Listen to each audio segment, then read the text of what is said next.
Good morning বন্ধুরা, কেমন আছো তোমরা? আশা করছি ভালো আছো, সুস্থ আছো। চুমকি হাজরা ব্লগ চ্যানেলে তোমাদের সবাইকে স্বাগত। আর আমিও ভালো আছি। সকালবেলাতে উঠে পড়েছি, দেখো দিয়ে দুয়ারে দুয়ারে সব মারুলি দিয়ে দিচ্ছি। প্রথমে ঘরের ভেতরগুলো দিচ্ছি, তারপরে বাইরেরটা দেবো। এতটা সকাল হয়ে গেছে, তবু আমার ল্যাম্পটা জ্বলছে, এবার আমি বন্ধ করে দেবো। তো তারপরে আমরা ব্রাশ করে চা খেয়ে এই খাবারটা বানাচ্ছি বিচ্ছুরামের জন্য। ও ওর ঘর থেকে খুব চিৎকার করছে, মানে খেতে দিতে হবে সেটাই বোঝাতে চাইছে আর কি। তো আমি তাড়াতাড়ি করে খাবারটা বানিয়ে নিয়ে চললাম ওর জন্য, খেতে দেবো বলে। তো ওকে খেতে দেওয়া হয়ে গেছে, দেবার চলে এসেছি ঝাঁট দিতে।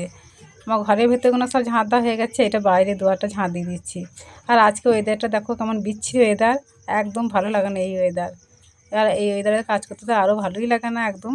আমি তো এমনিতেই বেলা করে কাজে লাগি, তো সেটা বেলা হয়েই গেছে। আর বিট্টু সাইকেলটা এমন অগোছালোভাবে রেখে দিয়েছে, ঝাঁট দিতে গিয়ে খুব অসুবিধা হচ্ছে। তার মাঝখানে আবার কুকুরগুলো চলে আসছে, ঝাঁট দেবো চলে আসছে। ঝাঁট দেওয়া হয়ে গেছে, দিয়ে এবার পেয়েটা মুছতে এসেছি। আর গোটা পেয়েটা আমার মুছাই হয়ে গেছে, এবার হাঁড়িটা মুছলেই হয়ে যাবে। আর দেখো শীতটা একদম চলে গেল। হাতওয়ালা ব্লাউজও পরিনি, টুপিও পরিনি, আর সোয়েটারও পরিনি, শুধু একটা চাদর ঢাকা নিয়েই কাজ করছি। আর এইভাবে শীতটা চলে গেল বলি এবার প্রত্যেকটা মানুষের দেখো কেমন শরীর খারাপ করবে। আমার তো মনে হচ্ছে এখন থেকে শরীর খারাপ হতে লেগে গেছে, শুরু হয়ে গেছে। এই সময়টা আসছে আর সব মানুষেরই শরীর খারাপ করে। পিরিয়ড আমার মুছা হয়ে গেল, এবার বাসনগুলো ধুয়ে নেব। আর জানো আজকে আমার মন মেজাজ একটুও ভালো নয়। কাল সন্ধ্যেবেলায় আমাদের বাড়িতে খুব ঝামেলা অশান্তি হয়েছে। আমার শ্বশুর গঙ্গা জল পান করেছিল, দিয়ে যাচ্ছে তাই করেছে, আমাকে তো যা নয় তাই বলেছে। তাই বলছি যে আমি যবে থেকে এ বাড়িতে এসেছি শুধু আমি গালিগালাজ আর অভিশাপই লাভ করলাম।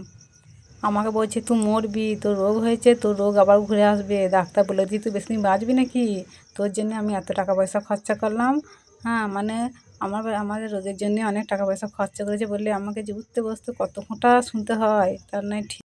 আবার আমার মাকে ধরে আমাকে এত গালিগালাজ করছে, সেই সব কথা আমি কোনোদিনও উচ্চারণ করতে পারবো না গো। তাই বলছি কোনো ফ্যামিলিতে দেখিনি যে ছেলের বউকে অভিশাপ দেওয়া, এত গালিগালাজ করা। হ্যাঁ শুধু এই বাড়িতেই আমি দেখছি। তা আমার এত কপাল খারাপ। কোনো ছেলের সামনে যদি তার মাকে বলে তুই মরবি, তুই বাঁচবি না, যদি এইসব কথাগুলো বলে অভিশাপ দেয়, তখন ছেলের মনে কত কষ্ট হয় বলো তো। তখন ছেলে তখন উঠে গিয়ে বলছে ও দাদু তুমি আমার মাকে এইসব কথাগুলো বলছে কেন, আমার মা কিসের জন্য মরবে। তখন আমার ছেলেকেও এত কটকট করে অভিশাপ দিচ্ছে জানো। তো সে যেটুকুই হয়তো ভালোবাসে, সেই ভালোবাসাটা কোনো দামই নেই এই অভিশাপের কাছে। জানি না আমার উপরে কেন এত রাগ, আমি কি করেছি কি জানি। আমার রোগের জন্য যেসব টাকা পয়সা খরচা করেছে সেই সব টাকা পয়সা তো আমি কোনো দিনও ফেরত দিতে পারবো না। তাহলে কেন যে বললে আমার মনটাকে এত কষ্ট দেয় আমি জানি না। যখন গঙ্গা জল পান করে তখন আর মানুষই থাকে না, একদম অমানুষ হয়ে যায়। তো দেখো আমার বাসনগুলো সব ধোয়া হয়ে গেল, দিয়ে এবার উনুনের কাছে চলে এসেছি ছাই তুলতে, দিয়ে উনুনটা নেতা দিয়ে দেবো। আমি যে কি কষ্ট করে মুখ বুজে এ বাড়িতে পড়ে থাকি সে শুধু আমিই জানি। কি করব বলো, ছেলেটাকে নিয়ে আমি কোথায় যাব? বাবার বাড়ি যাব? বাবার বাড়িতে সেখানেও তো বাবারা গরিব, বাবারা কি বড় লোক স্বচ্ছ যে সেখানে গিয়ে আমি থাকবো দিনের পর দিন? আমি নিজে তো কিছুই করতে পারি না, মাঠে ঘাটে কাজ কিচ্ছু করতে পারি না। এমন পুরা কপাল আমার, আমি এমন বাড়িতে পড়লাম। তো বন্ধুরা তোমরা যদি আমার পাশে থাকো, আমাকে সাপোর্ট করো, তাহলে আমি যে এই কথাগুলো বললাম এই উদাহরণস্বরূপ ভিডিও একদিন হয়তো ঠিকই পেয়ে যাবে। আমার শ্বশুর গঙ্গা জল খেয়ে এসে আমার সঙ্গে কীরকম ব্যবহার করে আর কীরকম কথা বলে এইরকম ভিডিও ঠিকই একদম দেবো। জীবনে বেঁচে থাকার লড়াইটা যে কী সেটা আমি হারে হারে টের পাই এখন, ভালো মতো করি। তোমাদেরকে এই কথাগুলো বলতে আমার বুক ফেটে যাচ্ছে জানো। বিয়ের পর থেকে এরকম অন্যায় অত্যাচার আমি সহ্য করছি, এখন মনে হয় কেন যে আমি বাঁচলাম। তো আমার উনুনের কাছে নেতা দেওয়া হয়ে গেছে, এবার চলে এসেছি এই ঘুঁটেগুলো ছাড়াতে। ঘুঁটেগুলো খুবই মানে ভিজে আছে, একদম গোবর গোবর, তাও ছাই দিচ্ছি কেন বলো তো, মানে এমনি খসে খসে পড়ে যাচ্ছে আর গুড়িয়ে যাচ্ছে। আর এই কুকুরের বাচ্চাগুলো সব গুঁড়ো করে দিচ্ছে। তাই দেখো দেখো ছাড়াতে গিয়ে কত গুঁড়ো হয়ে পড়ে যাচ্ছে, মানে ভালো করতে উঠছে না, গোটা গোটা কাঁচা আছে তো সেই জন্য। দিয়ে আমি কী করছি বলো তো, গোটা গোটা ঘুঁটেগুলো ঝেড়ে ঝেড়ে নিয়ে ওই বস্তায় ভরে দিচ্ছি আর গুঁড়োগুলো আর কি রেখে দিচ্ছি নিচেতে। দিয়ে কালকে এই ব্যাগটাকে ওই অ্যাডভান্সটার চালে গিয়ে ঘুঁটেগুলো ভালো করে মিলে দিয়ে আসবো। চান করা মুড়ি খাওয়া হয়ে গেছে, একটু এই রোদে ঘোরাঘুরি করছি, এবার রান্না বসাবো। তো আর বিট্টু গেছে জানো তো আজকে ঘাস কাটতে, কোনো দিনও যায় না, কখনোই বলেই না যে ঘাস কাটতে যাব। আমি বলি যে যা না, স্কুল যায় না যখন যা। তো আজকে স্কুল যায় না গো। দিয়ে আমি বললাম যে খেলা করছিল বন্ধুদের সঙ্গে, দেখি মন হলো কি জানিয়ে দিচ্ছি, আমাকে এসে বলছে মা ঘাস কাটতে যাবো, ঘাস কেটে আনবো দুটো। তো আমি এখন মনে মনে ভাবলাম যে কখনো তো যায় না, বললেও পারি না, যে যেদিন বললি যে একদিন বলি যে যা কেটে নিয়ে আয়, একটা ছাগল আছে তো অল্প, দুটো ঘাস কেটে আনলেই হবে। তো কিছুতেই যায় না জানো তো। যখন ও বললো নিজের মুখে তখন বললাম বেশ তাহলে যা, সব কিছু শিখে রাখা ভালো, ভালো গরিবের ছেলে। আবার যদি এখন আবার একটা ছাগল নিই, সেদিন তো দুটো অল্প কেটে আনতে পারবো এক একদিন। সেই জন্য বললাম যা, তো গেছে, এখন আসে নাই, অনেকক্ষণ গেছে।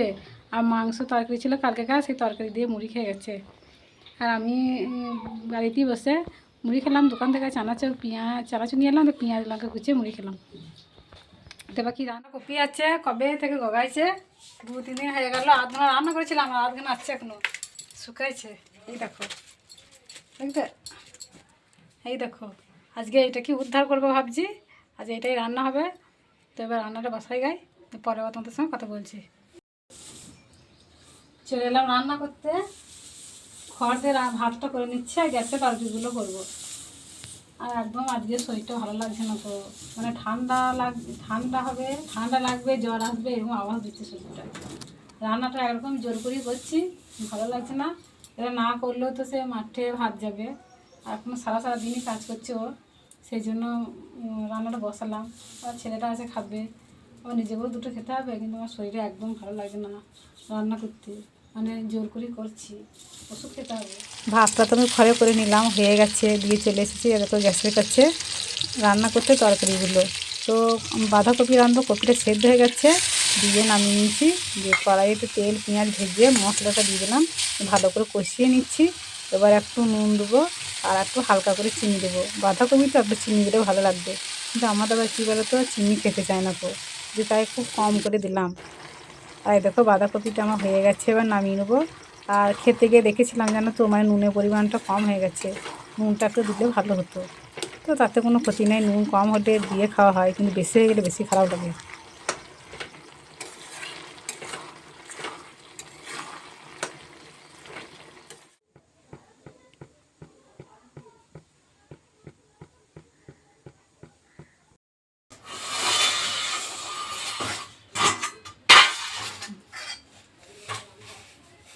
রান্নাগুলো হয়ে গেল, ভাত বেড়ে দিচ্ছি।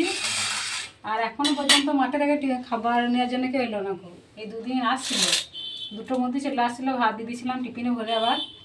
তো আজকে তো কেউ আসছে না, 2টো বেজে গেছে, তাই অপেক্ষা করছি। আর ছেলেটা বলে খিদে পেয়েছে, ভাত দাও, তো ভাত দিয়ে দিচ্ছি। আজকে রান্না করলাম ডাল, বাঁধাকপি তরকারি, আর ডিম ভাজা। ওকে দিয়ে দিয়ে আমিও খেয়ে নেবো, নাহলে আমাকে একা খেতে ভালো লাগবে না। ভাত খাওয়ার পরে ডাঁসা পেয়ারাটা বিট্টু দেখাইছি, খাবি সেটাই বলছিলাম। এই ঘুরতেগুলো জড়ো করে রেখে দিয়েছি, তুলি নাই কো। রাত্রেবেলা কুকুরে বাচ্চাগুলো, এই বাচ্চাগুলো যদি পটি করে দেয়, ব্যাস এত কষ্ট করে আমার বৃথা যাবে, সব সারে গিয়ে ঢালতে হবে ঘুরতেগুলো।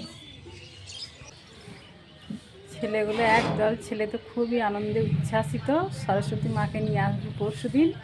আর আমার ছেলে তো সারাক্ষণ ওই ঠাকুরতলাতে পড়ে আছে, মানে কাজকর্ম করছে, ঠাকুর নিয়ে আসে বলে অনেক কাজ থাকে, সেই কাজগুলো করছে। আর আমি বিকেলবেলায় দাঁড়িয়ে আছি পরিষ্কার পরিচ্ছন্ন হয়ে। তো বন্ধুরা, ভিডিওটা আজকে এই পর্যন্তই, দেখা হচ্ছে আগামী পর্বে। সবাই সুস্থ থাকো, ভালো থাকো, সবাইকে।